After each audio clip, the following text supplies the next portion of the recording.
വയനാട് ദുരന്തവുമായി ബന്ധപ്പെട്ട ഒരു പ്രത്യേക എപ്പിസോഡാണ് ഇന്നത്തേത്. പൂർണ്ണമായും കാണുക. കാരണം ഇതിൽ ഈ മഴയുമായി ബന്ധപ്പെട്ട ചില മുന്നറിയിപ്പുകളും ഇത് സംബന്ധിച്ച് എടുക്കേണ്ട കരുതലുകളും ഉൾപ്പെടുത്തിയിട്ടുള്ളതായതുകൊണ്ടാണ് പ്രത്യേകിച്ച് പൂർണ്ണമായും കാണാൻ നിങ്ങളോട് ആദ്യമായി അപേക്ഷിക്കുന്നത്. 210 പേരാണ് ഇതുവരെ മരണപ്പെട്ടത്.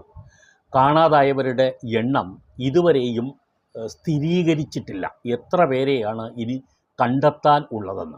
പക്ഷേ ജീവനോടെ ഇനി ആരെയെങ്കിലും കണ്ടെത്താൻ കഴിയുമെന്ന് ആർക്കും ഉറപ്പുമില്ല.